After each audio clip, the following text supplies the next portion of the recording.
ఇక వరుస ప్రమాదాలపై ఆందోళన వ్యక్తం చేశారు మంత్రి ఫారూక్. ఆర్టీసీ తరహాలోనే ప్రైవేటు బస్సులకు నిబంధనలు ఉండాలంటున్నారు. ఆయన వ్యాఖ్యల పూర్తి సారాంశం మా సీనియర్ కరెస్పాండెంట్ నాగిరెడ్డి అందిస్తారు. నంద్యాల జిల్లాలో ప్రైవేట్ ట్రావెల్స్ బస్సు ప్రమాదంపై మాట్లాడేందుకు మనతో మంత్రి ఫారూక్ ఉన్నారు. మంత్రి గారు చెప్పండి, ఈ ఇన్సిడెంట్కి కారణం ఏంటని మీ దృష్టికి వచ్చింది? నాకు తెల్లవారుదానే మా పిఏ ఫోన్ చేసిండు, సార్ టీవీ నైన్లో వస్తూ ఉంది, ఏదో చాలా పెద్ద యాక్సిడెంట్ జరిగిందంట, మొత్తం చనిపోయింది, ఏమీ రాలేదు, యాక్సిడెంట్ జరిగింది, డ్రైవరు క్లీనరు, ఇద్దరు డ్రైవర్లు క్లీనరు, బస్సు మొత్తం తగలబట్టిపోయింది, దాన్ని ఏం జరిగిందో కూడా తెలియదు అన్నారు. మళ్ళీ నేను తర్వాత హాస్పిటల్కు, తర్వాత పోలీసులకు ఎస్పీ గారు ఫోన్ చేస్తే ప్యాసింజర్లు ఎవరు చావలేదు sir, passengers all are safe. ఊరిలో మెట్ట మీద జరిగింది కాబట్టి ఆ మెట్ట మీద ఉండే ప్రజలందరూ, తర్వాత దారిన పోయే బస్సు వాళ్ళు, తర్వాత కారు వాళ్ళు అందరూ దిగి అద్దాలు పాల్గొట్టి ప్రజలు అందరినీ సేఫ్గా బయటికి తీసుకురావడం జరిగింది. వాళ్ళ సామాన్లన్నీ కాలిపోయినాయి, వాళ్ళ సంపాదన అంతా ఏం పోయింది మనకు తెలుసు, కానీ వాళ్ళ దగ్గర కాపాడగలం, ప్రాణాలతో కూడా బయటపడడం జరిగింది. చాలా సంతోషం. హైవేల్లో ఈ ప్రైవేట్ ట్రావెల్స్ బస్సు చాలా మేజర్ యాక్సిడెంట్లు జరుగుతున్నాయి, పూర్తిగా కాలిపోవడము, ప్రయాణికులు చనిపోవడం జరుగుతుంది. మీ దృష్టికి ఏమైనా వచ్చింది ప్రభుత్వం?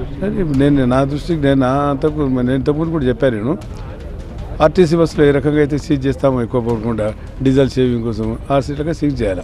వీళ్ళలో కాంపిటీషన్ పెరిగింది, నేను ముందు పోవాలి, నీ ముందు పోవాలి, ఈ ఫలాన్ ట్రావెల్స్ రోడ్ ముందు పోతే చేర్పిస్తాడు, హైదరాబాద్ తొందర లేకపోతే నెల్లూరు చేర్పిస్తాడు. ఒక వాళ్ళలో ఆ పట్టుదలతో ఈ ప్యాసింజర్లు చచ్చిపోతున్నారు. ట్రావెల్స్ లైసెన్స్ రద్దు చేసే ప్రతిపాదన ఉందా? అయితే ప్యాసింజర్లకు ఎక్కువ ప్యాసింజర్లు అయినారు, అందరూ కూడా లగ్జరీగా అలవాటు పేరిపోయినారు. ఏసీ బస్సుల్లో పోవాలి, ఆర్టీసీ బస్సులో పోవచ్చు కదా, పోరు.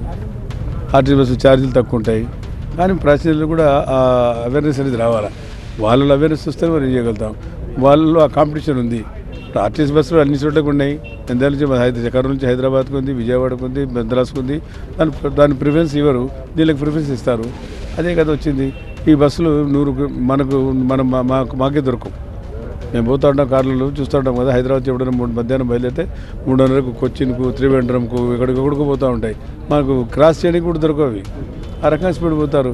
నేను చెప్పేట్టుగా ఈ దిల్లున అరికట్టాలా, ఆన్ పార్ విత్ ఆర్టీసీలో ఏ రకంగా అయితే 80 కిలోమీటర్లు దాటకుండా 70 కిలోమీటర్లు దాటకుండా సీజ్ చేస్తారు, అది చేస్తే సేఫ్గా ఉంటారు.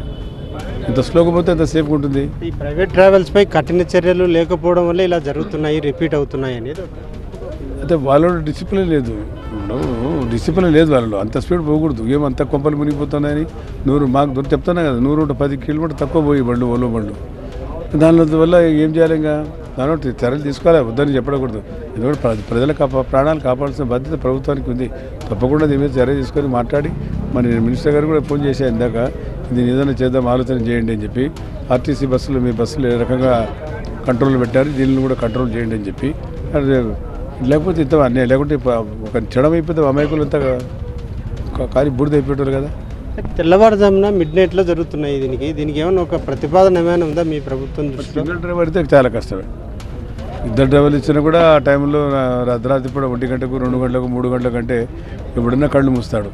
అంటే ఇది కళ్ళు రెప్ప కొట్టే లోపల మేజర్ యాక్సిడెంట్ జరిగిపోతుంది. ఇది పరిస్థితి. మంత్రి చాలా సీరియస్ కామెంట్స్ చేశారు. ప్రైవేట్ ట్రావెల్స్ బస్సులో డిసిప్లిన్ కొరవడింది. ఆర్టీసీ బస్సుల్లో కూడా ప్రయాణం చేసేది ప్రయాణికులు నెరవేర్చుకోవాలి. చాలా ఓవర్ స్పీడ్ కారణంగానే ఇలాంటివి జరుగుతున్నాయి. ప్రైవేట్ ట్రావెల్స్ కూడా చాలా డిసిప్లిన్ రావాలి, వాళ్ళలో డిసిప్లిన్ లేదు, ఇదంతా ప్రభుత్వం దృష్టిలో ఉంది అనేది మంత్రి ఫరూక్ చేస్తున్న కామెంట్స్. కెమెరా పర్సన్ వీరేష్తో నాగిరెడ్డి, టీవీ 9, కర్నూలు.